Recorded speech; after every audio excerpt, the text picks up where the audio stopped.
ابھی میرے ایک دوست کو خواب آیا اور انہوں نے کعبہ بھی دیکھ لیا خواب میں اور نبی علیہ السلام کی بھی زیارت ہو گئی. اور وہ حج کے دوران ہی، حج کے فوراً بعد گھر پہ آئے ہوئے تھے اور کسی ایک بات پہ غمگین تھے کہ ایک رکن مس ہو گیا ان سے. فہد نام ہے ان کا، اللہ تعالیٰ ان کو ان کے درجات بلند کرے. انتہائی نیک، انتہائی زیادہ راست باز آدمی ماشاءاللہ. تو ان کا خواب بھی اس طرح کا ہی تھا کہ ضروری تھا کہ سننا. انہوں نے مجھے خواب، جب اللہ تعالیٰ کی طرف سے میرا ان کے ساتھ کنیکشن بھی ایسا ہے کہ صبح اٹھے اور فجر میں انہوں نے مجھے کال کی کہ مجھے خواب آیا، مجھے جلدی سے بتا.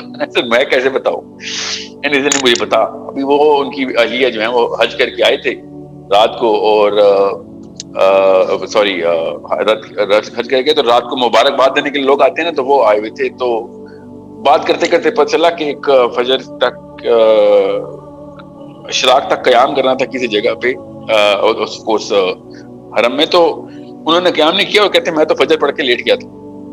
تو بات چیت ہو رہی تھی تو وہ اس بارے میں دونوں میاں بیوی رات کو یہ بات ڈسکس کرتے رہے کہ حج رہ گیا ہمارے، یہاں تک کہ رو پڑے.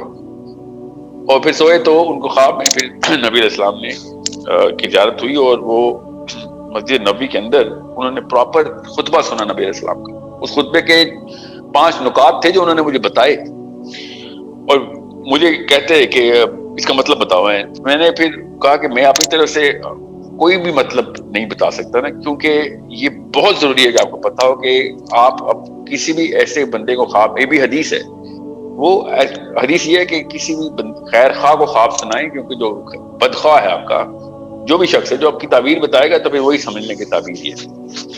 تو خیر خواہ جو ہے وہ بڑی انتہائی احتیاط کے ساتھ، اور اس معاملے میں کوئی تکے باز آدمی جو ہے نا اس کو جرت نہیں ہونی چاہیے، جس کو اللہ کا ڈر ہے کہ وہ اپنی طرح تعبیریں بتانا شروع کر دے. اس حدیث کے بعد تو کثر ہی ختم ہو گئی. تو پھر جو خواب کو ہم نے پھر میں نے کہا مولانا حسان کے پاس چلتے ہیں. تو وہ مولانا حسان اگلے دن صبح مولانا حسان کے پاس پہنچ چکے تھے. وہ پتہ چلا کہ مولانا حسان جو ہے وہ ترکی گئے ہوئے تھے اس وقت. تو پھر انہوں نے ہی بتایا کہ مولانا حسان کے شاگردوں نے کہ مولانا حسان کے پاس کیوں آئے ہیں آپ اس وقت؟ تو جو ہمیں جو مولانا حسان ڈاؤٹ کرتے ہیں وہ تو مولانا اسماعیل کے پاس کرتے ہیں. تو اس طریقے سے لوگوں کو پتا ہوتا ہے کہ کب کون کس چیز کے اوپر زیادہ ریناؤنڈ ہے، کیونکہ مجھے تو نہیں پتا تھا. مولانا اسماعیل اوکاڑوی آئی تھی جو بند کے اسکالر ہیں. تو یہ بھی پھر کراچی چلے گئے. یہ 48 آورز کے اندر، جس کو خواب سیریس لگتا ہے نا تو پھر وہ ایسے ہی کرتا ہے. اگلے دن وہ کراچی پہنچ چکے تھے مولانا اسماعیل کے ہاں. تو وہ مسجد میں گئے تو مولانا، اب یہ ضروری واقعہ اس لیے آپ کو سنا رہا ہوں، کہانیاں میں آپ کو پتا ہوگا میں نہیں سناتا ہوتا اتنی. تو یہ واقعہ پھر وہ مسجد میں گئے تو انہوں نے خواب کے لیے عشاء کے بعد خواب سنانے کی بات کی. تو مولانا اسماعیل نے کہا کہ ایسا خواب ہے جس میں دعوت کا عنصر ہے؟ تو انہوں نے کہا کہ جی ہے. انہوں نے کہا کہ سب کے سامنے سنائیں، کیونکہ لوگ تو دراصل شرماتے ہیں. تو پھر انہوں نے خواب پورا سنایا. تو مولانا اسماعیل نے کہا کہ آپ 11ویں بندے ہیں، 11ویں بندے ہیں جس کو یہ خواب آیا، اس نے مجھے یہ خواب سنایا.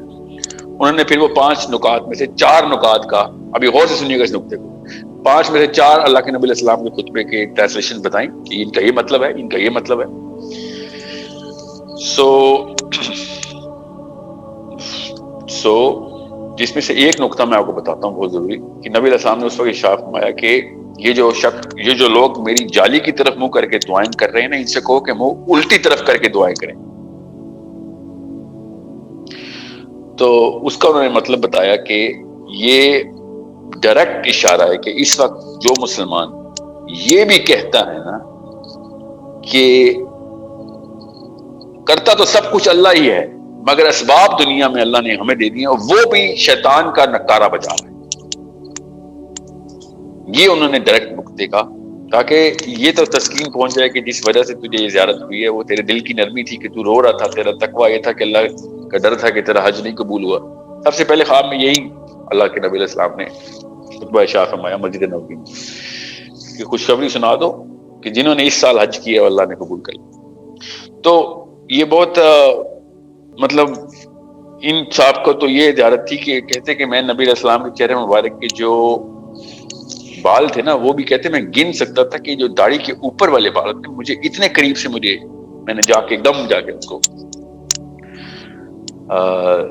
دیکھا. تو بہرحال امام مالک کی خواہش تھی اور دعائیں کرتے تھے کہ یا اللہ میں، کیونکہ ساری عمر مسجد نبوی میں رہے تھے، وہ وہیں پہ درس دیتے تھے امت کے اس امام کو، کہ خواب آیا اور خواب میں نبی علیہ السلام کی زیارت ہوئی، اور امام مالک نے کہا کہ یا رسول اللہ، یا رسول اللہ، مجھے مدینہ چھوڑنے کے لیے کہا جاتا ہے، مگر میں مدینہ نہیں چھوڑتا تاکہ میں کہیں میری موت باہر نہ آ جائے، تو آپ کیا سمجھ رہے مجھے مدینہ چھوڑ کے باہر جانا چاہیے، چاہے وہ کسی درس یا اپنے معالجے کے لیے، تو کیونکہ میں نہیں چاہتا کہ میں کہیں باہر مروں۔ تو نبی علیہ السلام نے امام مالک سے کی طرف دیکھ کے ایسے کیا، ہاتھ اپنا دایاں ہاتھ ایسے کر کے ان کو ایسے کر کے دکھایا، اور امام مالک نے خواب دیکھا اور اسی وقت اپنے غلام کو یہ خواب لکھ کے دیا اور ڈائریکٹ بصرہ بھیجا مولانا سیری کے پاس کہ جاؤ جا کے میرا خواب سناؤ، مگر کہا کہ یہ مت بتانا کہ کس کا خواب، بس خواب سناؤ اور تعبیر لے آؤ۔ بہرحال وہ غلام بصرہ پہنچا، بصرہ میں جو ہے وہ مولانا سیری کے ہاں حاضر ہوا اور انہوں نے کہا کہ ہمیں آپ سے خواب کی تعبیر پوچھنی ہے، بڑی دور سے آیا ہوں۔ تو امام مولانا سیری نے کہا مجھے خواب سنائیں، تو انہوں نے خواب سنایا۔ تو مولانا سیری نے کہا کہ میں آپ کو اس کی تعبیر نہیں بتا سکتا سوائے اس کے کہ آپ مجھے بتائیں کہ یہ کس کا خواب ہے۔ تو ان کے غلام نے کہا کہ یہ امانت تو میں نہیں آپ کے سامنے ضائع کروں گا، یہ تو مجھے حکم ملا ہے کہ یہ نہیں بتانا کہ کس کا خواب ہے، بس خواب کی تعبیر بتا۔ تو مولانا سنگھ نے کہا کہ میں پھر آپ کو خواب کی تعبیر نہیں بتا سکتا، بیکاز یہ مجھے پہلے آپ بتائیں گے کہ کس کا خواب ہے، پھر میں تعبیر بتاؤں۔ غلام واپس آ گیا اور امام مالک تک پہنچا تو امام مالک رونا شروع ہو گئے کہ اب میں کیا کروں۔ تو انہوں نے کہا اچھا جا کے بتا دے، جا کے بتا دے کس کا خواب ہے، مگر کوشش کری کہ اس کے بغیر کام ہو جائے، اصرار کر تھوڑا۔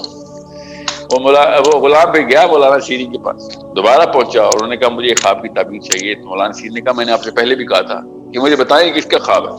مولانا سیری نے کہا کہ نبی علیہ السلام جب اس طرح کہا ہے نا تو یہ صرف ایک عالم کو ہی بتایا جا سکتا ہے، کہ یہ خاص طریقے سے سمجھایا ہے نبی علیہ السلام نے ایک عالم کو کہ تجھے اس بات کا پتہ ہونا چاہیے۔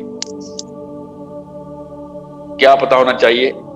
کہ جو سوال تو مجھ سے پوچھ رہا ہے کہ کیا میں مدینہ چھوڑ کے جاؤں تو واپس آؤں، یہ سیف ہے، میں تو ادھر بننا چاہتا ہوں، یہ سوال تھا۔ تو نبی علیہ السلام نے اس طریقے سے اشارہ کیا کہ یہ وہ 5 چیزیں ہیں جس کا اللہ نے مجھے علم نہیں دیا کہ کون کہاں پہ مرے گا، یہ ان میں سے ایک چیز تو مجھ سے پوچھ رہا ہے۔ یہ بہت غور سے سمجھے گا اس بات کو، کیونکہ یہ بات خواب کی کیٹیگری کو انڈرسٹینڈ سمجھنے میں بہت ضروری ہے کہ آپ کو پتا ہو کہ خواب کو دیکھنا کیسے۔ اب میں آپ کو السلام علیکم، دس می فیصل عمران، آئی ہوپ آپ سب خیریت سے ہوں گے۔ فرسٹ آف آل تو آپ سب کو، سب بھائیوں کو اور ایز ویل ایز جو بھی سسٹر یہ ویڈیو دیکھ رہے ہیں سب کو عید مبارک۔ اور یہ ایک ون آف دا عیدوں میں سے ایک عید ہے جس میں ہم فلسطین کو اپنے سامنے فلسطین کو ہم اپنے سامنے اس دنیا سے مٹاتے ہوئے دیکھ رہے ہیں، اور ہم سب جانتے ہیں کہ فلسطین میں ہمارے بھائیوں کے ساتھ کیا کیا جا رہا ہے، اور ہم سب اسپیکٹیٹرز بن کے بیٹھے ہوئے ہیں سوائے آنسو بہانے کی اور دعائیں کرنے کے۔ ہمارے پاس اور کچھ بھی ایک وہ نہیں ہے۔ آف کورس یہ بھی ایک فیکٹر ہے، مگر یہ ہمارا پرائم پرپس نہیں ہے کہ ہم فلسطین کے لیے صرف دعائیں کرتے رہیں اور ان کے لیے آنسو بہاتے رہیں، کہ وی آل نو کہ سچویشن از ویری کریٹیکل۔ اگر ہم اب بھی کچھ سالڈ سٹینڈ نہیں لیں گے تو آنے والے کچھ دنوں میں وہ ویسے ہی فلسطین کو اس دنیا کے نقشے سے مٹا کے رکھ دیں گے، جس طرح وہ تیزی کے ساتھ ہمارے بھائیوں کو اور اسپیسیفکلی عورتوں اور بچوں کو وہ شہید کر رہے ہیں، اور جو بھی فلسطینی بھائی ہیں ہمارے، ان کو وہ یا تو پھر شہید کر رہے ہیں یا پھر ان کو جیلوں میں ڈال رہے ہیں، اور جو بھی معاملات چل رہے ہیں آپ سب اس سے اچھی طریقے سے اویئرنیس رکھتے ہو اس چیز کی۔ اور یہ ایک نیچرل لا ہے کہ جب بھی ہم کسی غم کی حالت میں ہوتے ہیں یا پھر ہمارے اوپر کوئی بہت زیادہ کریٹیکل سچویشن آئی ہوئی ہوتی ہے، ہم یہی ایکسپیکٹ کر رہے ہوتے ہیں فرام دوز پرسن جو ہمارے دل کے بہت نزدیک ہوتے ہیں، جس سے ہم پیار کرتے ہیں، کہ وہ ہمیں سپورٹ کریں۔ تو سیم ایز اٹ از ہم سب مسلمان ایک امہ کی طرح ہیں، اور ہمارے فلسطینی بھائی بھی ہم ان سے یہی ایکسپیکٹیشنز رکھ رہے ہیں کہ ہم ان کے لیے کوئی سٹینڈ لیں، ہم ان کے لیے کوئی تو سالڈ اسٹیپ لیں. ہم سب جانتے ہیں کہ ہمارے حکمرانوں میں سے اب جو وہ واہن ہے جو نبی علیہ السلام نے بتایا تھا کہ ہمیں تمہارے اندر واہن آ جائے گا، وہ کھل کے سامنے آ رہا ہے. وہ یاد نہ ہو کہ کون سا بندہ بیماری ڈالنے والا، کون سا بندہ بیماری نکالنے والا ہے، اور کون سا بندہ ہمیں بیسک جو چیزیں ہیں وہ پرووائڈ کر رہا ہے. سو بیسک اب یہ ہم یہی کر سکتے ہیں کہ خود کو چینلائز کریں، یوتھ کو اٹیچ کریں، ایک بگر فورس بنا کے لے کے کلسٹر بنائیں اپنے، تاکہ آنے والے فیوچر میں اگر ہم کوئی فلسطین کے لیے اسٹینڈ لینا چاہیں تو ہمارے بیک گراؤنڈ کے پیچھے کوئی سولڈ فورس موجود ہونی چاہیے. ہم یہ چیز آرمی سے یا کسی اور چیز سے ایکسپیکٹ نہیں کر سکتے ہیں، کیونکہ وہی آل نو کہ وہ کس جگہ پہ کھڑے ہوئے ہیں.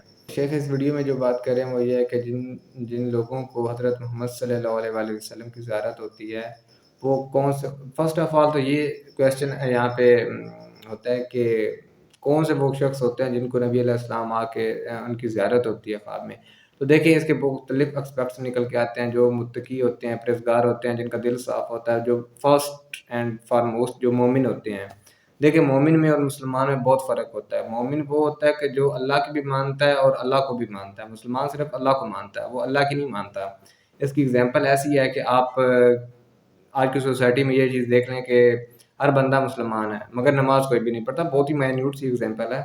اور جو مومن ہے وہ اللہ کی ہر چیز کو مانتا ہے، وہ اللہ کے بیریئر کو کبھی بھی کراس نہیں کرتا ہے، وہ کبھی بھی اللہ کے سٹینڈرڈ پہ کمپرومائز نہیں کرتا ہے.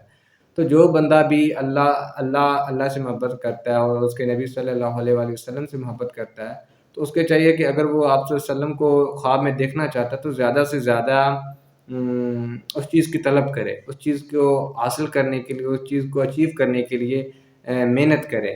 کیونکہ جب تک آپ کو ایک چیز کی آپ کے اندر وہ تڑپ ہی نہیں ہوگی نا تو تک کبھی بھی وہ چیز آپ کو مل نہیں سکتی ہے. کیونکہ ایٹ دا اینڈ جا کے جو کچھ جس کے لیے آپ نے کوشش کی ہوتی ہے وہی اللہ آپ کو دے دیتے ہیں.